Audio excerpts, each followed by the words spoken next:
Aha. Hey, da da da da da da. The upset or lift your top up, turn your knock up, let's wake the whole block up. I'm coming down clean in my slab looking through. They already know it's me, see them slabs in a row. I'm a paper chaser, so them grands gotta grow. Better recognize a player when I step through the door. Swing and a swing, swing and it's slow. I'ma hit the Hall of Nights and you already know. Think up in the air, watch your grands hit the flow. I ain't gotta say I'm player, ain't gotta say I'm player. She gon' already know. Now my chips stay legit and I don't counterfeit any. If it was sip in the whip and I can counterfeit many bad holes in my luba nuba whip and sit plenty. 30 stacks in my pocket like I just had a show. Snow bunnies is popping up like you're playing the snow. The furry dough gonna open up like a phantom dough. Money talks, but I only speak to 100 grand or more. The car starts in the jaw, top of the jaw jocking. It's all fucking the jaw dropping and draws dropping. Boy, balling like Flavor Flav, you small clocking. Small timers with all timers, your four got 10. The blacker than burning Mac. Hold on, play it back. I was born a Mac, keep it blacker than burning Mac. You on the stack, perform real estate, trying to get another corner shack. The hoes watching the car like the view is panoramic. Foes shook it, they show shook us, the back is slanted. The mathematics, I give the moolah to that mechanic. He does magic to the car like that's enchanted. I call him Ernest, the murder magician of the vision. The chrome wishing that you spinning like it's addition. A fool pigeon, a stool pigeon is just a pigeon. The fool niggas are you niggas, come get your wishing. From the terrorists and fans that they was done with that. That was running that towards me like a running back. I fumbled that, yeah, the niggas fumbled that. I keep the magnum attached to me like a condom pack. The summer jam when I shoot him, I call it summer jam, but I bam, hit it with the summer jam. They called me, said I heard you was out in Birmingham. I said I am, but in Alabama, that's in London, man. It's me, see them slabs in a row. I'm a paper chaser, so them grams gotta grow. Better recognize a player when I step through the door. Swing and a swing, swing and it's slow. I'ma hit the Hall of Nights and you already know. We'll stack up in the air, watch your grams hit the flow. Gotta say I'm player, ain't gotta say I'm player. She gon' already know. Da da da da da da. Da. Da da da da da, she gon' already know. Da da da da da da, Joker teeth. You gotta say I'm player, she gon' already know. All right, what's up, y'all? How you doing? I got my chameleon looping. It's about, let's see what time it is. It's about 9:20 on a Wednesday. Rocking and rolling. New channel. Real name Edward J. Anderson Jr. I ain't nobody's junior. I'm the Joker. So what should we talk about in today's video? You know, new channel, content. You know, I got a name, you know, for what's going on. I say everything is content. Everything is content. You know, no matter what I do, no matter what I watch, no matter what I consume, it's all food to be made into a video. It's all something to be talked about. It's all something to be discussed. Because YouTube is different from when I started over 8 years ago. Back when I started YouTube, back in my day, you know, topics were very, very important. Everybody was trying to go viral. You know, viral means something a lot different today than it used to mean back in my day. Back in my day, going viral meant your video or your post had over 1 million hits. Like, going viral meant that 1 million people or 1 million, you know, viewers saw your shit. So, and if you went viral, like, you were like low-key famous, like you got some money, like you were like going viral, like was the shit. So everybody was trying to go viral, and everybody was trying to make the most creative, the most funny, the most, interesting content so that they could go viral. But going viral is a thing of the past.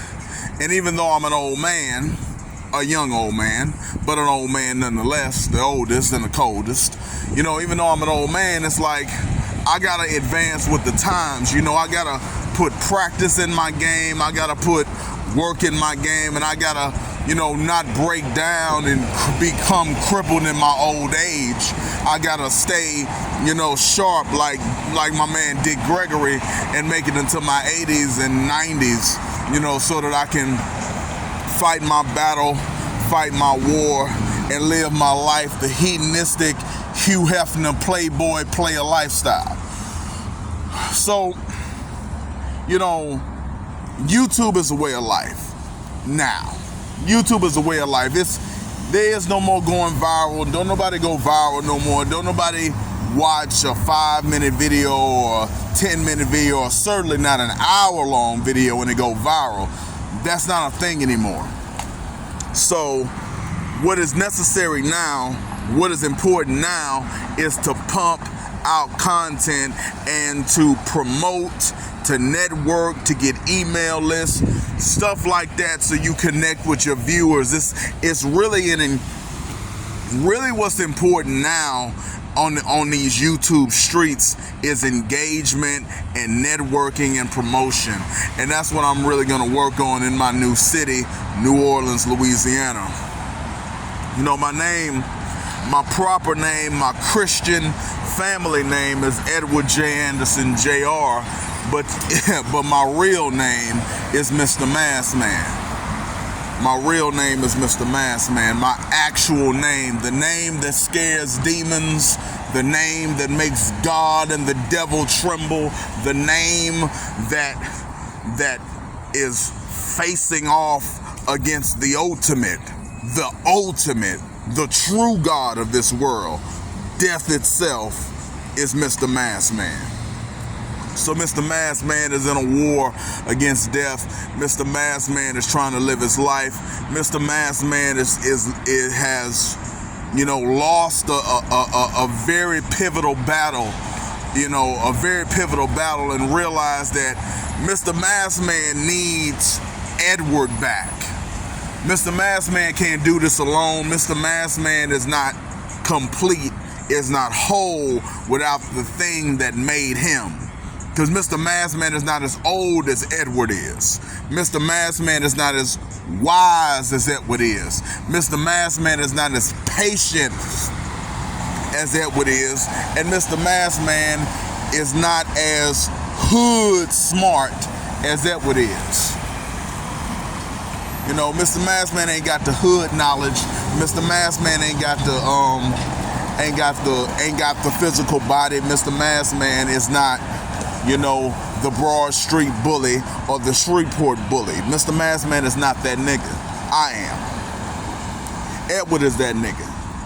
Edward is that nigga that been in the hood, that stared down police, that had an evil, wicked ass family member trying to put me in the ground. I done dealt with a lot of shit. So I know things that Mask Man doesn't know.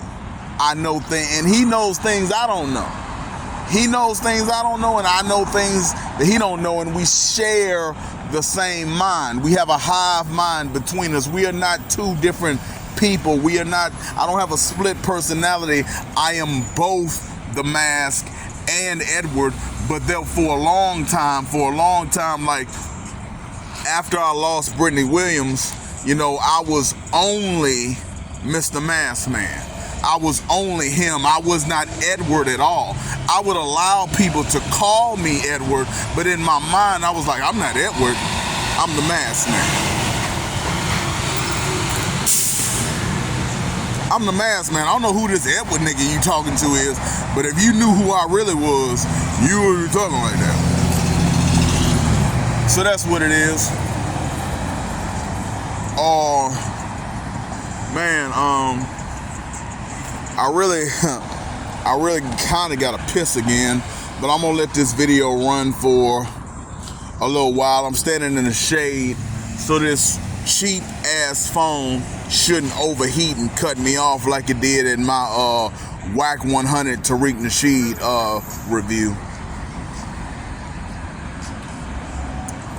Thanks, y'all. I got like 6 views on that video. That's a pretty good turnaround for a new channel. Brand new channel, talking about a very popular interview, got about 5-6 views. That's hot. I like that. I really like that.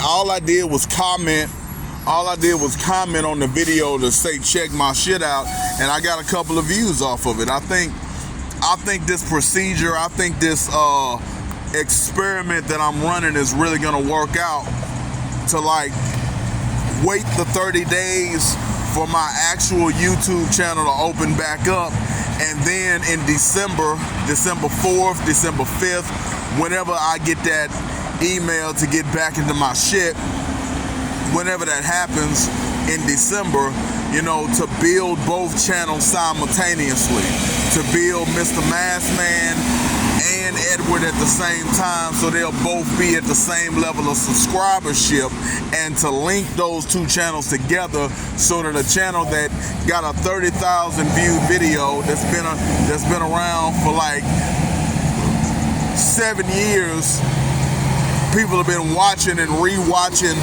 the Suge Knight get sexually assaulted video, the video that let me know that I was a hood nigga and not a Huxtable. You know, I was an Evans, not a Huxtable. I was more like James Evans than Theo Huxtable. I thought I was Theo Huxtable, but I'm more like James Evans. I ain't like JJ, you know. I was saying that I was like JJ, but I'm more like the daddy. I'm more like James. I'm James, you know. I thought I was like Theo, because Theo wasn't no punk. Theo wasn't no punk, but you know, he wasn't no hood nigga. He wasn't no hood nigga. He was basically a rich kid. So I thought I was Theo, and then I made that Suge Knight video on a channel that was doing 10 views and 100 views, and you know, my first video was about Spike Lee's movie Chirac. I think that was my first video. So that video was about less than 10 minutes, and I think that video eventually got to a point where it was, let me check it out now. I can turn this chameleon off for right now. How y'all doing? Like your shades.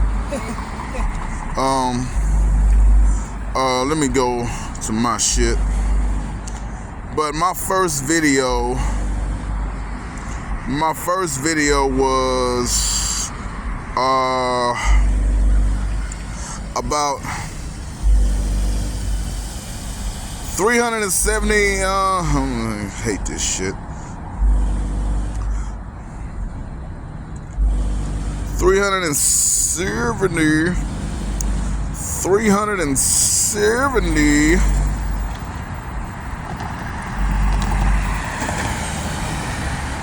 I did like 370 subscribers.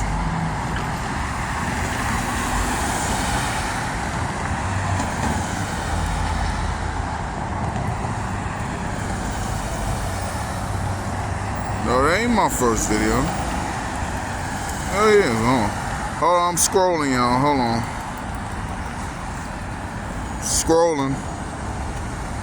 Give me a second. It'd be so much easier with a laptop. I gotta give me a nice. Okay, my first video 8 years ago, Spike Lee's Chirac trailer review, 1.2 thousand views. 1.2 thousand on my first video over 8 years ago. 8 years ago, my first video. I'm wearing a white t-shirt. The footage is grainy as fuck. It's right before I started doing my my red shirt. Oh, I love Trey Rags, man. Trey Rags was red shirt, but I was red shirt before you, nigga. I was the menace. That's my profile picture. My profile picture on my YouTube channel is in a red shirt.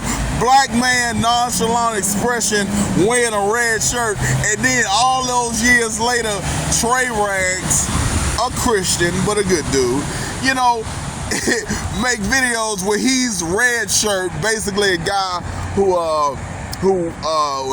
either worked at like Chick-fil-A or Target, but he just, because of his struggles, he developed superpowers and he became unstoppable. If that ain't my goddamn story, I don't know what the fuck is. I'm red shirt, nigga. I am the original red shirt.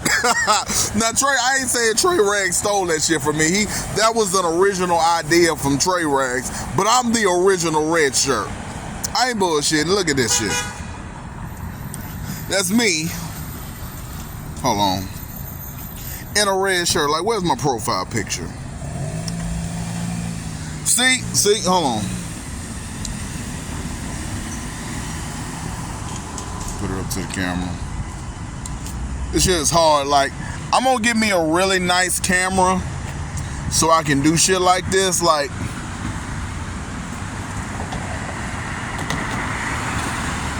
I'm gonna give me a really nice camera like this. That's me. Black man, red shirt, masked man, talking shit about whatever, whoever. Come see me, bro. Come see me. What you want to do? What you think you gonna do besides get your ass whooped? Oh my goodness. I didn't even put that together, and I love Trey Rags, but I didn't even think that I'm the original red shirt. Mr. Masked Man, the king of the dream world, was the original red shirt. I wasn't even trying to be the original red shirt. And no, he didn't steal it from me, but I'm red shirt. I'm a menace. But what I was saying is, like, I thought I was Theo Huxtable. I thought it was Theo. Like, I ain't no punk, but, you know, I hang out with Cockroach, and, you know, I got a daddy and a mama, and, you know, I got shit. I got nice shit. So, you know, I ain't really from the streets. I ain't never committed no crimes. So, you know, I ain't really tough like that, you know. But when I made Suge Knight video, and, you know, at my level, what in today's terms, like back in my day, 30,000 views ain't shit. Back in my day when I first started doing YouTube videos, 30,000 views ain't nothing. But today, if I made a 30,000 view video today, that's going viral. That's going viral. That's viral today. 30,000 views is viral today. And I made that video 7 years ago. 7 years ago, I went hood viral.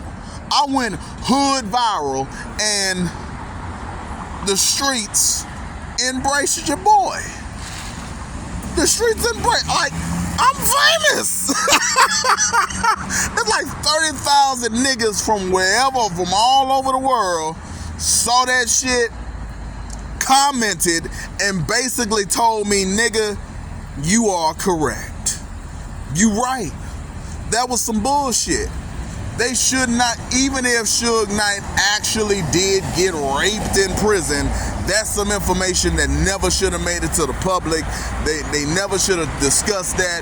They are trying to disgrace and sully his image. They are trying to take away one of the most legendary figures in the history of hip-hop. It's a slander campaign, and you know what you're talking about. The streets embrace you. The hood recognizes you. We acknowledge you. I was acknowledged, baby. The hood acknowledged me and said, no, you ain't Theo, you James. You James, baby. You James Evans. Good times. You ain't no Huxtable. You ain't no Huxtable. You James Evans, nigga. You James. You John Amos, nigga. Look at your nose. You John Amos. So I really appreciated that, man. I really appreciated being recognized. I really appreciated being acknowledged. I really appreciated being known as a hood nigga. I'm a hood legend. I'm a legend in the hood. People all over the hood know who the Masked Man is. Know what the Masked Man thinks, know what the Masked Man is all about.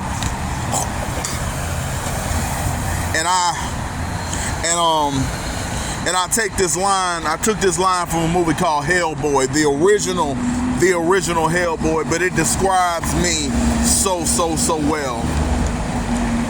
There are things that go bump in the night.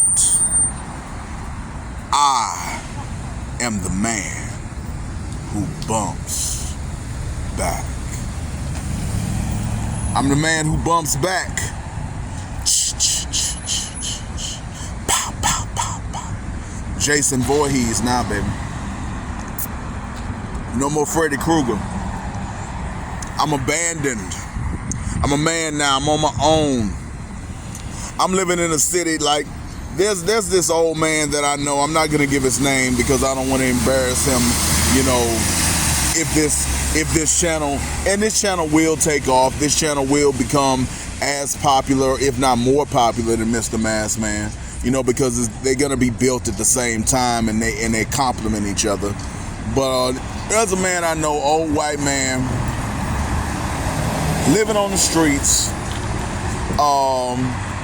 talking about he's in his 60s, white hair, walks with a cane, lost his cane recently, now he walking with an umbrella, and he constantly is talking about he's gonna get like a 6-7 figure settlement, you know, from Morris Bark. If you don't know who Morris Bark is, that's a Shreveport, you know, injury lawyer. Like if you get into a truck accident or some shit like that, you call Morris Bark and maybe you can get some money out of it. So he believes, according to the words that he say, that Morris Bark is gonna hook him up with a truckload of money and he's gonna be living lovely real soon. And there's so many people on the streets who have similar, if not greater levels of delusions and breaks from reality.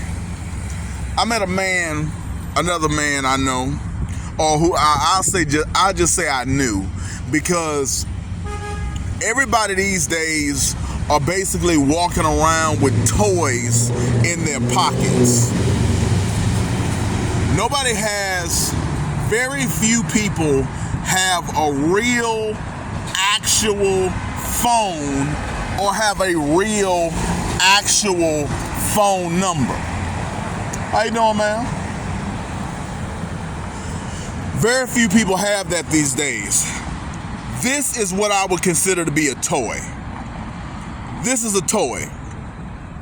Another name for what this is a gadget. It's a gadget at best, a toy at worst. The best you can call this thing right here is a gadget. At its best, it's a gadget. Very useful, very useful. If you know what you're doing, if you're smart, if you're a competent adult, you can get a lot of value from a smartphone. You can get a lot of value from a smartphone. If you're a competent, intelligent, you know, well-reasoned adult, you can get a lot of value out of a smartphone. But if you a nigga who is homeless, living on the street with nothing in your pocket but a government phone and, you know, contacts that may be transported from your Google, if you're even smart enough to do that shit, you know, then you're living in a psychological hellscape where you think that you like have relationships with people who you don't have relationships with. You think that you have money coming that you don't have coming. You think that you got girlfriends or boyfriends that you don't really have. There was a young man that I was talking to back when I was staying at the Osmond Inn. You know, I can't remember his name, but he was the guy who came up with the name of the sound that Jason makes. He called it the Jason Whisperer. And if I can ever find this young man, I want to give him credit if that ever blows up, and if my, flow rapping to Chameleonaire, to the beat of Jason's sound effect, if that ever becomes a thing and they call the sound that Jason makes the Jason Whisperer based on what the Masked Man and this young man said, I want to try to track him down and give him credit. But he was calling this person that he had lost his cell phone in the Oz. He lost his cell phone and he thought maybe somebody stole it, and he was like, he didn't know how to get something called Medicaid. He didn't understand how to do that, but he had a friend get it for him. Get him a phone, get him a government phone, but he misplaced it, lost it, it got stolen, whatever the fuck.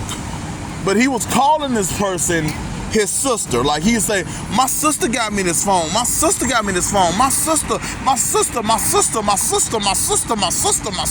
me this phone. And I was like, you don't know your sister's phone number? Like, what's your sister's email address? Where does your sister work?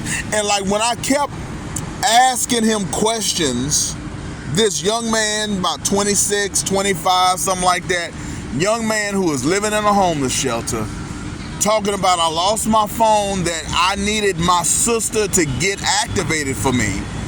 When I grilled him about, how don't you know how to get back in touch with your sister, he was like, oh, that's not really my sister. That's some girl that I met who let me use her information to get a phone. And now that I lost the phone, I don't have no way to get back in touch with her. She may be gone forever. That's what motherfuckers are dealing with, man. Motherfuckers think they got sisters that they don't have. Motherfuckers,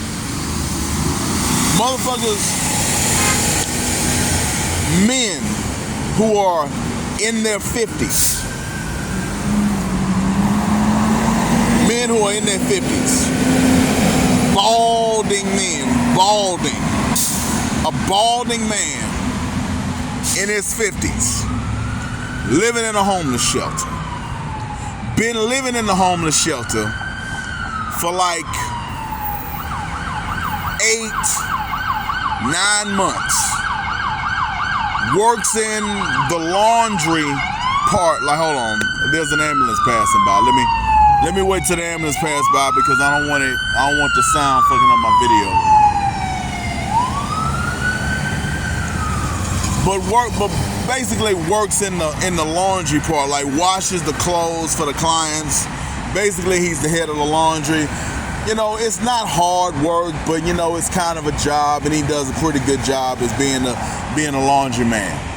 He just goes by the name Money. I just call him Money. But Money is like, I'm a rapper. I've been a rapper for years, and I was like, okay, you're a rapper. I'm a YouTuber. Why don't we put your face out there? Like, no, man, I can't put my face out there, man. I'm too well known. I can't put my face out there, man. I can't let people know where I'm at. Can't let people know where you at. Who gives a fuck about what they think? They ain't giving you no money. They ain't giving you no place to stay. What kind of reputation do you think you have? Ain't nobody checking up on you, nigga.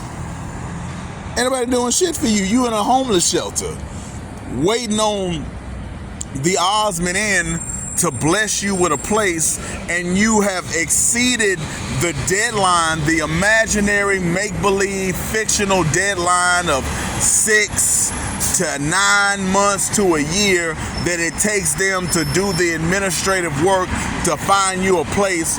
You're well past that, and they still haven't found you a place, and you are so fed up with waiting on them to fulfill their word of hooking you up with a place of your own that you're gonna move in with some girl that you've been corresponding. How you doing, man? You're gonna move in with some girl that you've been corresponding with through text or through phone. It's like you have some kind of relationship with some heavy set, kind of, I would consider it to be like a 5 or a 4, based on the pictures that he showed me. Below average looking, but for a nigga who ain't got nothing, if she got something, it's a hell of a come up. Bitch had big ass titties. She was a fat bitch, but a thick, got somebody, got some titties. I would consider her to be kind of hit, but he kind of hit too. He 50 and something years old, and but that's not the point. I'm kind of trailing off.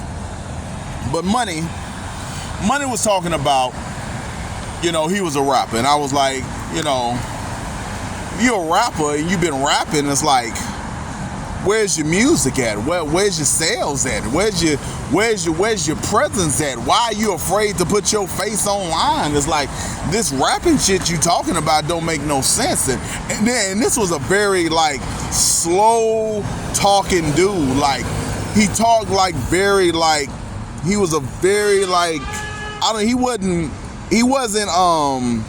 slow in the terms of special ed, but he was like, he wasn't a fast talker by any stretch of the imagination. He was kind of like,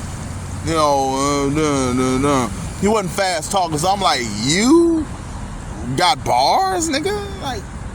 Like you can ride a beat? Like how? Like, it don't seem like it's your personality to flow. Like, how do you be rapping? But that's not the point I'm trying to make. Here's the point. Mr. Masked Man, the hood legend, somebody who has been seen by no less than 30,000 people. Famous. I'm famous.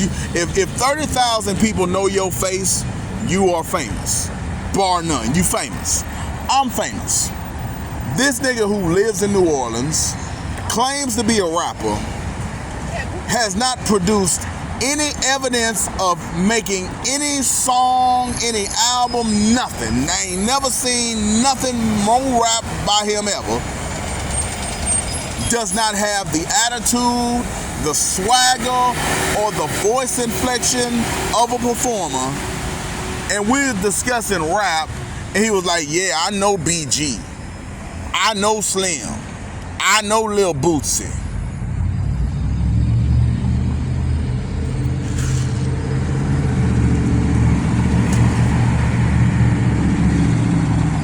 You know Lil Bootsy.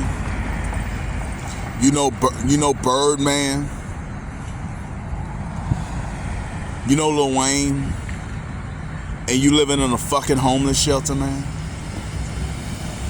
If you know some of the wealthiest black men in the black community today, why don't you ask them to give you like $10,000 until till you sell some albums or till you do some shows, man? Why don't you ask them like for 20 grand, so that you can, get you a little apartment and get you a nice little ride? Why don't you do that? I didn't ask him that because I wasn't trying to dismantle and destroy his spirit or break him down, but it's just like, he's delusional. He's delusional. He's inventing fantasies. Like maybe when he was younger, like much younger, he went to some kind of party or some kind of event and he met Birdman or he met Bootsy one time or a couple of times, because when they was coming up in their era, they were in this area then, back when in those days. Like Birdman and Wayne and Cash Money and No Limit are from New Orleans. I'm from Shreveport, Louisiana, so I never had a chance to meet Master P or Mystical or any of those guys. But back when I was growing up, they were very popular and they were all over Louisiana. So a lot of people do have stories and they do have pictures and they did meet them. But you know, they are long gone now. Cash Money and No Limit are packed up and gone. Like they don't, that doesn't exist no more. They don't have any physical presence on the ground anymore. That's history. That's history. That's legend. That's mythology. But there's no storefronts. There's no physical infrastructure no more. That is gone. You can thank big business for that. You can thank big business for there not being a Cash Money, a No Limit Records, and a Murder Inc. and a Death Row.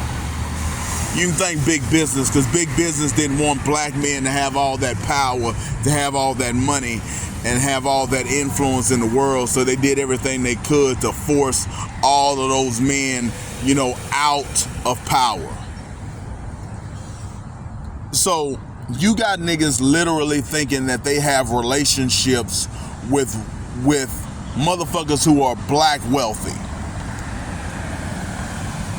And they don't have a penny to their name. They're lucky if they can get a burger and fries for the day. And me, Edward Anderson, hood legend, Mr. Maskman, sorry. Edward Anderson doesn't have much of a reputation outside of Shreveport, Louisiana. In Shreveport, Edward is known, but outside of Shreveport, I ain't that well known. Mr. Maskman is known all over the world by at least 30,000 people. By at least 30,000 people from all over the world know who Mr. Maskman is. I would say after all these years, it's probably more like 100,000 people, because motherfuckers don't just watch videos by themselves. They show videos to their friends. They pass videos around. So I'm probably known by at least 50 or 100,000, but conservatively, just based on the views that the video got, let's just say I'm known by 30,000 people. So Mr. Maskman, hood legend, known by 30,000 motherfuckers. King in a dream world, battled everything, God, Satan, the devil, magical motherfuckers, spirits, apparitions, all kind of shit. I faced it and beat it all. Only one nigga ever faded me. A nigga named Mr. Enoch, a carny motherfucker with a carny stand selling buttons and pictures and trinkets, told a believable lie that got me barred from my hanging spot for a whole full year. That shit was some impressive bullshit that I could have dealt with and I could have handled if I wasn't just going through the worst time in my life. Like any other day, that wouldn't have been no ass whooping. But I was just going through too much. I was dealing with too much. And the nigga was just better than me, man. He just beat me. And I was fucking with him. I was trying to get his little employee, a guy an African dude by the name of Ring, to recognize that this is a piece of shit that's sort of using you, and you don't really need to trust or fuck with him too much. It's like I wasn't trying to get him to quit or anything like that.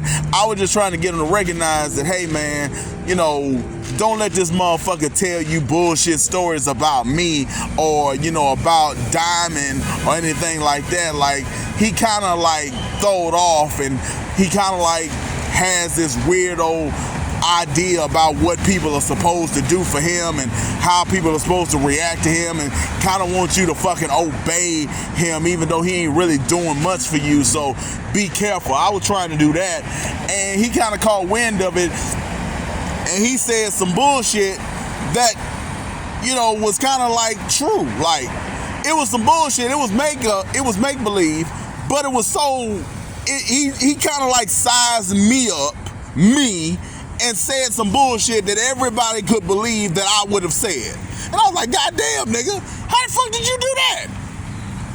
That was impressive. I was so impressed that I wasn't pressed to get out of the trap, the trick bag he put me in. I was so goddamn impressed when the security guard that I was kind of sort of cool with, when he told me the story, like, that he told the administration in the mall to get me thrown out of the mall for a year. I was like, he said what?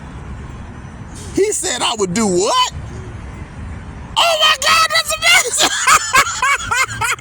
I really would have done that shit. Basically, he said, I'm talking in circles. Mr. Enoch has a little stand where he keeps, like, it's a little, if you know anything about malls, sometimes they have little small stands where they keep all their goods. He had one of those. He did not have a store. He had a little stand, and I guess he paid $500 a month, $1,000 a month to sell his stuff. And he said that he makes about $700 a day, maybe, you know, and he budgets that. You know, he made good enough money with a little stand, but it's just one little stand where all his shit has to be, and he has to cover it up with like some tarp when he leaves, and he, you know, he's trying to build new to the area. So I walk by talking to my main man Ring, and I'm with some white girl that I know at the time, you know, but we fell out afterwards, and I basically consider this bitch to be a thief, but you know, her name is Leslie Caldwell. Stole from me, but I'm rolling with her, and I stop and speak to Ring, and I don't, and basically, like, when we started, like, Mr. Enoch was working there full time, but like he's a carny, so he goes from area to area, you know, making these sort of stands, and then he moves on to another area. So he had gotten Ring to the point where he can work the stand without him. So when I saw Ring there working by himself, I assumed that Mr. Enoch was just gone for the day, and I could just holler at him for as long as I felt like it. But I was talking to Ring, and I was kicking it with him, and I saw Mr. Enoch approaching. And I was like, oh, this weirdo motherfucker, I'm gonna buy you breakfast, but I'm gonna make you pay for your own bacon ass nigga is still here. You know, he just went on an errand, and now he back. Let me holler at you later, Ring. You know, let me go with this white bitch, and let me go to the barber shop to holler at my barber, you know, because I don't want to get into it with this weirdo motherfucker. So Mr. Enoch is approaching, and I'm leaving. I'm walking away, you know, from Ring, and I'm going, and I see Mr. Enoch with the meanest scowl that anybody has ever given me in my whole life. Now, a lot of people have wanted it with Edward or the Masked Man, whatever you want to call me. A lot of people have wanted it, and nobody's been able to do shit to me. Besides my daddy. My daddy, I could never beat my daddy, but, you know, my daddy whooped my ass all the time. But if you wasn't my daddy, like, you couldn't fuck with me. If you wasn't my daddy, you could not fuck with me. You couldn't. Grown ass motherfuckers, grown ass people, the principal of a white bitch who was the principal of a school named Miss Cox, Southern Hills, that bitch couldn't fuck with me. And I was 5 years old. I've been unfuckwithable for a long ass time. So I'm walking, and this nigga is scowling at me, mean mugging me, like he's just mad at a motherfucker, like boiling inside. I'm like, what the fuck is wrong with him? I was like, God damn. So I walk away, and then I go talk to my barber, and I circle back, and I was like, let me avoid this nigga. Let me walk all the way on the edge, and, you know, keep it pushing. But when I walk back, you know, to get out, basically to leave the fucking mall, he walked up on me like he was ready to fight. And he was like, why you disrespecting my business? And this nigga's like 6'4" and slim, you know, and wears a hat, got a big beard, you know, so, and I'm a dude that's about, that hovers around 300 pounds, 290, you know. I don't really like to exercise much, but I ain't never really got my ass whooped, but it's like, I feel like my arms are weak, so I can't really throw punches that'll knock you out. But if anybody wants to fight me, I'm not gonna fight you in a way that I'm gonna lose. I'm gonna fight you like Stone Cold Steve Austin would fight a nigga that was trying to whoop his ass. I don't give a fuck who you are, what you trying to do, nigga. If there's a way I can whoop your ass, you gonna get your ass whooped. So he rolled up on me like he was ready to fight, and I really, really didn't want it with that big nigga that day. I was like, hey man, I don't want no problem with you, man. I I was just talking to him. Why are you doing this? He was like, man, you disrespect my business, blah, blah, blah. And then I'm basically walking away, and he was like, you a snake. And I was like, snake, nigga, you a snake. And it was a whole argument. I didn't say no cuss words, but it was like, you a snake, you a snake, you full of bullshit, you making up lies about me, fuck you. That was basically, I basically told the nigga, I'm through with you. I don't want to have nothing to do with you. I don't want to talk to you. Lose my number, stop fucking with me. Man, leave me alone. So I leave the mall, I'm gone. I don't go back to that mall for at least a month. I just hanging with Leslie, getting ready for my evil, wicked ass sister to put me out on the street with nothing but a check, you know, with nothing but a disability check, and, you know, some white girl that I met in the hospital, some racist white bitch that I met in the hospital to support myself. Like, don't leave me with no resources, don't give me enough time to get my own place, you know, nothing, just absolutely nothing. Want me to walk the streets with my baby picture in a motherfucking trash bag, won't even automatically put that up for me. Got a stack of pictures, and sees my baby picture and says, do you want to put this in that trash bag you got and take it to wherever you going? That's my sister, y'all. You know, so I'm like, no, bitch, you can put that shit up for me. I didn't say that because I was trying to navigate the situation and make her fat ass do all the getting the bullshit out of, like, because when you leave an apartment, you just can't leave it with all the stuff in it. You have to get all your stuff out, or they'll charge you for that. So since she was basically just letting the lease run out and I had to find a new place, I was like, I ain't moving none of this shit out. I ain't moving nothing out. I'm gonna take what I need, but if you want this shit out, you move it out. So she was real mad that I wasn't helping her move me out into the street. So when she kind of saw that, you know, I was fucked up and I kind of needed her to keep that baby picture, she asked me what do I want to do with my baby picture. And everybody in the family knows that I ain't really the most sentimental guy in the world, but I think I was a pretty cute baby. And I'm really proud of my baby picture because it represents what I could have been if my daddy wouldn't have been the lunatic that he was. Like, if my daddy wasn't such a lunatic, I'd be a fine, sexy, handsome motherfucker. I wouldn't be, you know what a white bitch called me? I don't mean bitch in a bad way. I love this woman. I'm not in love with her, but I got love for her. Let's just call her Becky with the good hair. You know, Becky with the good hair saw me in the hospital, and she was like, you remind me of Joe Coffey. I'm like, Joe Coffey? I'm like, lady, you talking about Michael Clark Duncan in the Green Mile? Is that what you think I look like? Oh, hell no! She said I look like Michael Clark Duncan in the Green Mile. You saying I'm some big, ugly looking nigga? Goddamn. I was so cute as a baby. Now I look like Michael Clark Duncan? Oh, that's fucked up. My daddy ain't shit. I mean, my daddy's cool. My daddy's cool, man. My daddy made me the mask man. My daddy made me Mr. Love, man. He had his ways about him, and he worked me too motherfucking much.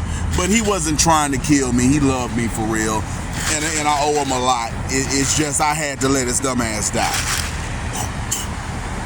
I couldn't save that nigga because if I would have saved him, it'd kill me.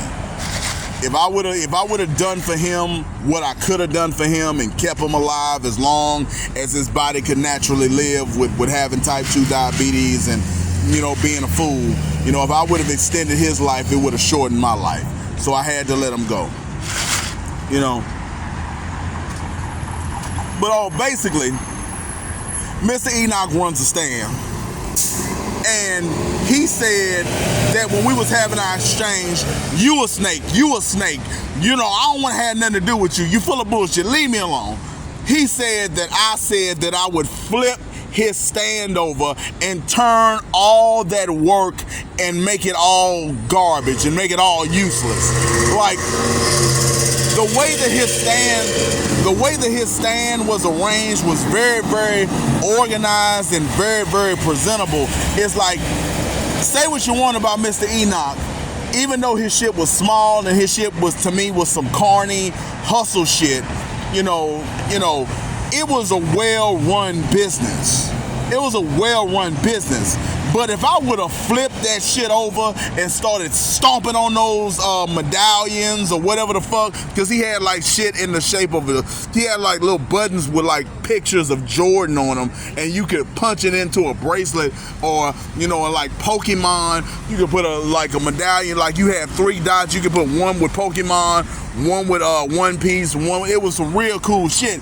But if I had flipped that shit over and started stomping on it and started dragging his ass around while we having a fight, if that nigga would have swung on me off the strength of, I don't give a fuck who you are, I'm not spending my money to look nice, I ain't spending my last $15 to buy 4-5 shirts to look nice at your bullshit stand, when you only paying me $20, $30 at a time, maybe, I ain't doing that shit. I ain't spending my money. No. And we kind of fell out after that. So if that nigga would have swung on me basically because I ain't want to be his hoe, I'd have fucked his whole shit up. I'd have fucked that shit up. I'd have blew that shit apart. He would have been washed up. They'd have had to sweep that shit up, and he would have to lead them all, because he wouldn't have been able to put, like, he ain't got 3, 4, 5 of those little carts. Like, whatever, however he printed off pictures and bought buttons and arranged that shit took a lot of time, that shit took a lot of work, and he obviously did all the work himself. If I would have flipped it over and threw it all over the place and stomped on it and had a fight with him, he'd have been finished. He'd have been out the mall. And he knows if he would have swung on me, I'd have done that shit. And that's why he told that lie to the mall. And they know me walking, talking like I talk. They said, oh, hell yeah, he would have done that shit. You would have swung on him. If y'all would have had a fight, he'd have done that shit. So they kicked me out the mall for a year. And I was impressed that he figured out that I would have fucked his whole life up if he'd have fucked with me like that. So that's what happened, y'all. So streets. Mr. Enoch was a nice guy, man. He's a bitch ass nigga to me. He's a bitch ass nigga, but he's a nice guy. He put money in my pocket. He kind of looked out for me after the jailer situation. Jailer was a pretty light-skinned bitch with pretty ass feet, fat booty, had a baby, worked it behind the jury counter. I finally got up the nerve to talk to her, one day, and I over-complimented her, and it creeped her out, and then I followed the bad advice of an old nigga, and then I made a video about the security guard, so she ended up leaving the mall. I just made a lot of mistakes with Jayla because I'm old school, and I didn't modernize my game to today's environment. Like, there's no question that I complimented this bitch too much. There's no question. It's just the way it is. It shouldn't be that way. I should never have gotten approached by security for calling a woman her name and beautiful. I don't give a fuck what's wrong with that weird ass bitch. That was too far. That was fucked up.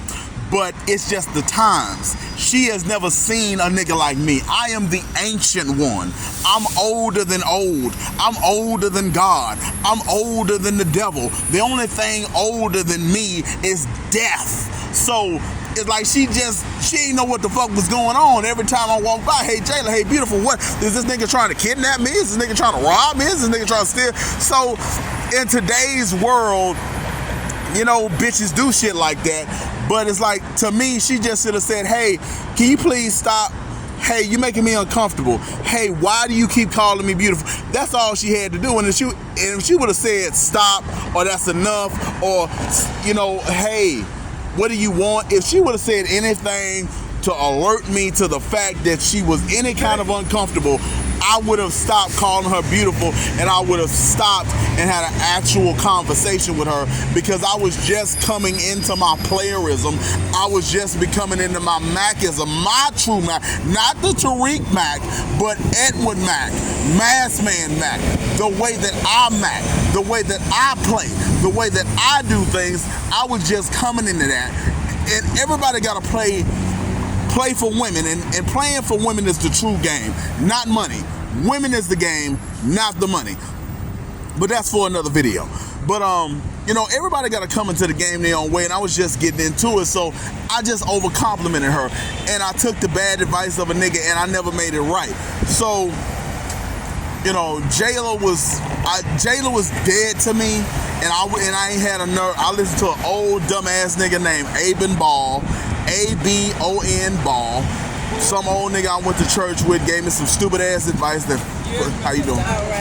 That fucked me up with a girl that I liked, a girl that I said that I wanted to be my Gina, like Gina from Martin, because she was a pretty light-skinned girl with pretty ass feet, and I was really attracted to her, you know, and I wanted to, like, you know, maybe put another baby in her, put my own baby in her, you know, so, you know, I was attracted to Jayla. But he kind of looked out for me after the Jayla situation, but just over time, his weirdness and my realness, it just clashed, and it caused the problem. So one day, I'm in New Orleans now. New Orleans is my new home, and New Orleans is where Mr. Maskman will come into his full strength. Edward will come back into the light and be the full man, be the true king, the first American king, the king of the South, the man. Like, I am not the king of Louisiana. I am not the king of Texas. I want to become the man of Louisiana and the man of Texas, meaning I take care of it. It's my house. I set the standards. I make the rules. I set the policies. I run the show.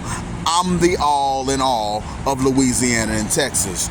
That's what I want to be. And because both states are located in the South, I'm the king, an actual king, like a king with a queen and a castle and servants and concubine, a true, actual, literal king like Solomon from the Bible, but better and black, the king of the South. That's what I'm trying to become. That's what I'm trying to do with my life. That's where I'm trying to go, and I believe that God has blessed me and God has ordained me, and God gave me a vision. Now, I'm not going to discuss my vision on this channel. My vision, and, you know, another thing I'm working on, The Rules of Manhood, as best I know so far. It's a book that I'm working on. I don't know when I'll be finished with it, but I'm working on my first book. As an artist, a true artist, like a nigga with artwork, like painting, drawing, coloring, sketching, you know, all kinds of actual art. As a true artist, you know, writing is something that you gotta do, and you know, I have to write at least one book. My biggest regret about Patrice is that he never put down pen to paper and wrote a book down with his ideas. Patrice should have had multiple books based on his brilliance, based on his perspective, based on his mind. He was too smart. He was too intelligent. He was too much of a philosopher. He was too much of a thinker to not have books out that people can read and study and learn from to the end of time. So that's my biggest, you know, criticism of Patrice, that in 41 years, even though he died way, way, way, way too young, and his body and God Almighty failed him, but, you know, he should have done that. He could have done that, and you know, that's on him that he never wrote a book. But I don't want to make the same mistake, even though I'm built different than Patrice. I don't have diabetes. I don't have any kind of sicknesses whatsoever. So I'm going to be at least as old as Dick Gregory, but I'm a hood nigga. And, you know, I ain't got no, and I'm a hood nigga and a check flipper. So, and I talk mad shit on 2 YouTube channels now. So something could happen to me. So I'm working on a book, and I call it The Rules of Manhood, as best I know so far. I had about 30 rules written down, but I lost the notebook that I wrote the original rules down. So I'm writing the rules, because the rules came from my mind, so I can recreate them. So I'm working on that book. So, but I'm not going to discuss the book that I'm writing, which is also a YouTube series and a philosophy for life. It's a YouTube series, it's a philosophy of life, it's something to always have topics, you know, relating to news stories and things that I'm reading and things that I'm studying. I can always filter it based on the rules of manhood. And of course, the book by white folks, Daryl Woodson, and the subtle art of not giving a fuck. Those two books, you know, I'll wrap in my channel. I'm wrapping those two books around my channel. Like, The Subtle Art of Not Giving a Fuck, that's me, that's the Masked Man, that's the Joker. And white folks is the player, it's the game, it's the pimping, it's the hoeing, it's the love, it's the romance, it's all of that. He don't really talk about that because white folks made it clear that a player and a ladies' man is two different things. I don't think it should be that way. I think that a player should absolutely be a ladies' man to the highest degree. Should be phenomenal, incredible, amazing with women in every capacity, from sex to conversation to dating to whatever. You should be amazing at dealing with women, all kinds of women in all kinds of ways. The fact that being a player and being a pimp and being a Mac is divorced from the actual women that you're dealing with is why the game is dead today. That you didn't appreciate the hoes and the women, the hoes, the ladies, and the women that makes the whole game go round. The fact that they didn't get the appreciation and the love and the support and the respect that they needed is why the game fell apart and why the game died. And I'm not gonna make that same mistake when I become the new Hugh and the new Playboy and I build it back up. Women are the centerpiece, are the most important part, are the bread and butter of the game. Women are the game, and the tricks need to be celebrated, because the niggas who pay their hard-earned money to get their dick sucked or to get some wet ass pussy or some nice asshole, they put money into the game. So why are you clowning the tricks? Why are you making fun of the tricks? Why you don't want to be a trick? That shit is fucked up too. But that's enough. I don't want this video to get cut off. I've been talking for over an hour. I don't know what to call this video. I don't know what this video is going to be about. But all I got to do is watch it back, pick a nice thumbnail, and pick a cool title, because YouTube is a way of life. It's not about topics anymore. So let me do my sign off. Go to this fucking library, because it's past 10 o'clock. Let me piss, watch some videos, and think about the next thing I want to talk about. So in the words of Thugtician, a British man with no face, UK, talked about baby mamas. He was a Thugtician, talked about the thugs and baby mamas. He would always end his videos by saying more later, later. And in the words of my chicken wing eating partner, my brother from another mother, the leader, the man who invented the rise and grind, how to make $1 out of 15 cents, Daniel Freeman.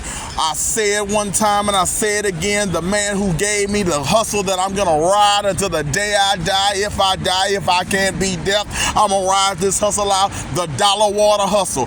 I'm gonna sell dollar waters or $2 waters or $3 sodas in New Orleans, throughout the South, all over the world. I'm gonna sell waters and sell sodas and make money on top of money, on top of money, on top of money.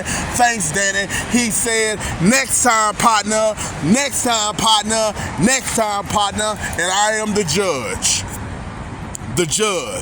of all mankind. I'm a man, all man. I ain't no God. I'm a God for one woman and one woman only, but I'm not gonna keep repeating that. She's a spiritual woman who does spiritual things, and I've been on her show, you know, look it up. But I'm a God for one woman, but for everybody else, I'm just a man, and I'm the judge of all mankind. God appointed me to be the judge, and I'm the judge. And my tagline, the one thing you can't steal, the one thing you can't take, the one thing that is mine and mine alone is this right here. Bang, bang is the sound of the gavel. Bang, bang is the sound of the gun.